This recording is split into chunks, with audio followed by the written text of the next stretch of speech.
এই দাঁড়াও। আরে কই যেতেছেন আপনি? আমি আমি এই যে ভিতরে যাবো। ভিতরে যাবেন মানে? ভিতরে যাবেন কি লেগে? এই বাসায় যে এক ম্যাডাম থাকে না, ওই ম্যাডামের লোক দেখা করতে। কইলে এলো ম্যাডামের লগে দেখা করবো, জান তো। কি কইতেছেন? আমি ভিতরে যাবো মানে এই ম্যাডামের লোকে দেখা করুম। আপনার যে ম্যাডাম, এই ম্যাডাম আমার বান্ধবী, হুদা বান্ধবী না, আমার ছোট্টবেলার বান্ধবী। একটু ভিতরে যেতে দেন না, এর লাগে আমার কাম আছে। ওরে বাবা, এই বাসার ম্যাডাম হচ্ছে তার বান্ধবী। তোর তো দেখতে মনে হতো ফকিরনি। মানে আমি ভিতরে যাবো ডাকতে, আর নিচে যা আছে সব চুরি করে নিয়ে পলাবি না। এক ভালো ভালো যা, না হলে কিন্তু ধরা দেবো পুলিশটা। আপনি কি কথাবার্তা কইতেছেন? আমি হাসা কইতেছি। আপনার যে ম্যাডাম মানে এই যে এই বাড়ির যে মালিক, হে আমার বান্ধবী, ছোটবেলার বান্ধবী।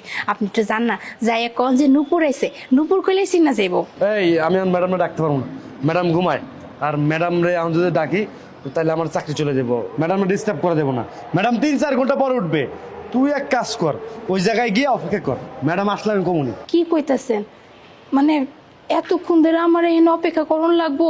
এত মেলা সময়, আমি এই কত দূর দিয়ে আইছি, আমি এতক্ষণ অপেক্ষা করুম? আপনি একটু জান না, আপনি একটু কন। আমার নাম কইলেই দেখবেন দৌড়ে চলে আইব। তোরা যেটা কইছে ওইটা কর, চুপচাপ ওই জায়গায় গিয়া বয়ে থাক, যা। আচ্ছা ঠিক আছে, ডাকুন লাগবো না, আমি অপেক্ষা করুম। এখন কথা, আপনি তো কইলেন যে ওখানে অপেক্ষা করতে হইব, ওখানে তো কিছু নাই বহনের।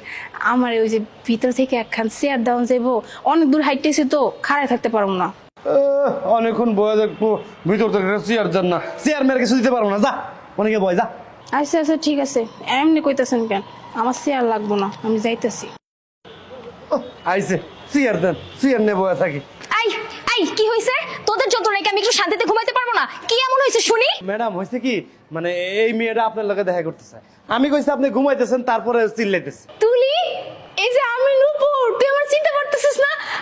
আই আই দাঁড়া, কে তুই? হ্যাঁ, আর তোর এই নোংরা জামা কাপড় দিয়ে আমাকে কেন ধরছিস? তুলি, তুই আমার চিনতে পারতেছিস না? আমি নূপুর, ওই যে মনে আছে আমরা একসঙ্গে কত খেলাধুলা করতাম, কত মজা করতাম। আমার কোনো নুপুর টুপুর নামে কোনো বান্ধবী নেই, আর তাছাড়া যদি থাকেও সেটা ছোটবেলায় ছিল, বড়বেলা নাই। শোন, তোদের মতো এইসব হাজারটা মেয়ে না প্রত্যেকদিন আমার বাড়ির নিচে এসে বসে থাকে, আমি অমুক আমি তমুক, এইসব পলিসি আমার জানা আছে, ঠিক আছে? এসব ভনিতা করার টাইম আমার কাছে নেই। তুই আমার ভুলে গেছোস। এই বারবার কেন আমার নাম ধরে রাখছিস? কল মি ম্যাডাম, ঠিক আছে? কি কইলি তুলি? তোরে এমন ম্যাডাম কয়ে ডাকুন লাগবো? মানে যে বান্ধবী রে লইয়া কত মজা করতাম, খেলাধুলা করতাম, মনে আছে? আমগো আমগো দুইটা পুতুল আছিল, এই দুটো বিয়ে শাদী দিতাম, কত মজা করতাম। আর তুই কি না আজকে আমারে কইতেছিস তোরে ম্যাডাম কয়ে রাখতে? অবশ্য তোর গেট আপ সেট আপ তো পুরা ম্যাডামের না হানি, সমস্যা নাই। তুই যেহেতু করছিস আমারে ম্যাডাম কয়ে রাখতে, তোর আমি ম্যাডামই কমু। কিন্তু তুই আমার সত্যি চিনতে পারতেছিস না, আমি তোর বান্ধবী তুলি। দেখ, তোর কি কান দিয়ে কথা ঢুকতেছে না? বললাম না আমি তোকে চিনতেছি না। আচ্ছা ঠিক আছে, সবার আগে বল তুই এখানে কেন? আমি আসলে জাল লাগাইছিলাম, এখন তো মনে হইতেছে এই কাম হইব না, তাও তোরে কইতেছি। আমার না ওই যে একটা পরীক্ষা আছে বুঝছিস, এই শহরে। আর তুই তো জানোস এই শহরে আমার আপন বলতে কেউ নাই। তো ভাবছিলাম পরীক্ষা যেহেতু দিতে হইব, আর আমার এখানে তো কেউ নাই, তখন না তোর কথা মনে পড়ছে যে আমার শহরে আমার বান্ধবী থাকে। তো এই লেগে তোর দ্বারা দৌড়ে আসছি, কারণ আমি জানি আমি আমার বান্ধবীর কাছে গেলে, আমার বান্ধবীরা কইলে হ্যাঁ আমার ঠিকই রাখবো। আচ্ছা তুলি, আমার শুধু একটা দিন একটা পরীক্ষা আছে, মানে কালকেই পরীক্ষা। আমার একটু আজকে রাইটটা তোর বাড়িতে থাকতে দিবি? সমস্যা না, আমিও যে তোর বাড়ির এক কোণায় থাকবো না, কোনো সমস্যা করুম না। কি তুই আমার বাসায় থাকবি? Quite impossible. দেখ, আমি তোকে নিয়ে আমার ঘরের আসবাবপত্র নষ্ট করতে চাই না। তাছাড়া আমার বাসায় আমার কত দামি দামি বিদেশ থেকে আনানো শোপিস আছে। দেখ ভাই, আমি তোকে রাখতে পারবো না। কখন আবার চুরি টুরি করে পালিয়ে যাবি, আমি এই দায়ভার নিতে পারবো না, ঠিক আছে? কি কইলি তুলি? মানে এতক্ষণ যা কিছু কইছিস ঠিক আছে, মাইনা নিছিলাম, কিন্তু তুই এত বড় একখানা কথা তুই কইতে পারলি? মানে তোর কাছে এইটা মনে হয় যে আমি তোর বাড়িতে ঢুকে আমি তোর জিনিসপত্র চুরি করে নিয়ে যাবো? তুই তুই এতটা বদলাই গেছো শহরে এসা। অবশ্য গ্রামে মানুষ কইতো যে শহরে নাকি মানুষজন গেলে অনেক বদলাই যায়, কিন্তু আমি সবারই কইছি না না, আমার বান্ধবী বদলাইবো না, আমার বান্ধবী আমার দেখলে দৌড়ে এসে পড়বো। আর তুই আজকে কি না আমার একটু সুইতেও চাইলি না?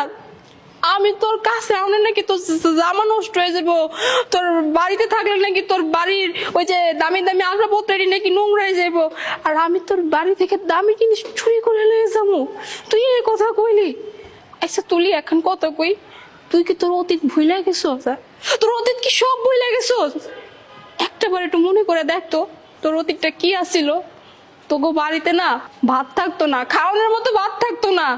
এই যে আমি নূপুর, আমগো বাড়ি এসে তুই ভাত খাইতি, আমার মা তোরে ভাত খাওয়াইতো, আমগো বাড়ির ভাত তোদের এই পেটে যাইতো, তোকে পরিবার চলতো। আর আজকে কি না আমি গ্রাম থেকে উঠেছি দেখা, আর তুই শহরের বড় মেম সাহেব বসছিস দেখা, তুই আমার এত বড় একটা কথা কইলি।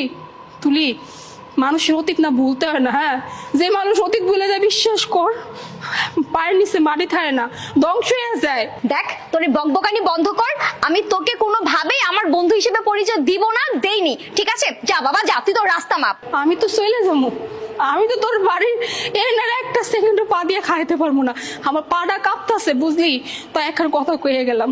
তুই যে আজকে এই অহংকার করলি না, তুই তোর অতীত ভুলে গেছিস না, বিশ্বাস কর তোর এই অহংকারের একদিন পতন হইব, এমন পতন হইব তোর এই যে আড়াচলা করার লাগে না পায়ের নিচে মাটি থাকবো না। কথাটা মিলাই নিস, কারণ যে মানুষ অতীত ভুলে যায় এই মানুষ জীবন উন্নতি করতে পারে না।